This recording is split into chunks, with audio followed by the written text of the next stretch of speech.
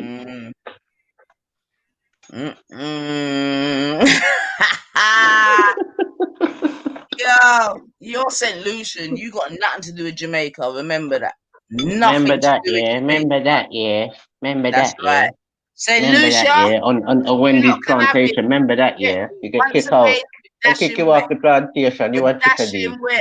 You get me, Then St. dash you Lucia. way off You when the can have it. plantation. When they say, This go guy is a straight well, fish. Kizzy, old girl. You're a straight You old fish, girl, man. you. You're a fish. Oh, You're a Wendy. fish. Don't send me Anyway, away, Tasha, do Wendy. your thing, man. This is a waste of You time. need to go, Nynifa. I'm a fine Christian white woman. My name is Wendy. Oh, no, Wendy. Don't send me away.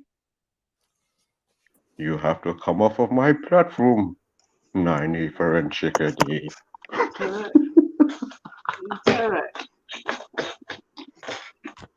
You're a fish, Oh, man. no. You're an actual Don't kick fish. us off. Oh, no, Wendy, no. No, Wendy. Turok's not only cocoon, but he's a fucking fish, man. Anyway, St. Lucia's, you're welcome to him, but you got nothing to do with Jamaica. We don't even want to hear Jamaica out of your mouth. You're a straight It's fish. me, Wendy. Don't you recognize me? Tasha, you know, he can't stop calling his mother's name. No, you need to. He will call Wendy more than he'll call Africa. You're a fucking fish, man. But family, what I would encourage you to do, go and look at the people them that he said to Butterfly, let me do the butterfly, and what you will butterfly. see is that Do the they've been selling out butterfly. for warning. Ding, Yeah, ding, the ding, way ding. in which they got onto Oh. the coat of arms of Jamaica is by selling out. So all Turok's doing now is just showing Yeah, what you'll see a crocodile on the and passport of what I'll do, Jamaica. family, is that I'm going to Yeah, reload you an know. old Yeah, them have show crocodiles that I on the done, passport. You know and it who. was entitled, it was about the Arawaks and so forth, and there was Turok and another guy talking a load of shit. You get me? But I think what I'm going to have to do is reload it. You know what I mean? I think what I'll do with that is read the comments that came underneath it. You with me? And that's why I know at the end of the day, Turok, you're a one away. You're a At one the away. end of the day, Nynifa. You can't go Jamaica and talk your At thing. the end of the day, All you can Nynifa. do is go to Wendy and At the Julia end of the day, Nynifa. because they don't know nothing. It But is the not native Bellamy Friday, language Nynifa. of At the end of the Jamaica day, and talk your at the thing. end of the day, They might Groundhog listen Day. to you, It's but right not Bellamy now Friday every day, on Nynifa. YouTube Because you with have a Groundhog Day syndrome, 6-page you keep thinking PDF it's Bellamy that Friday, you don't together you? by yourself, Don't you? no one is going to acknowledge. Don't You with you? me? So that's what it is. Don't I you? know you've not left England for over Don't 20 you? years.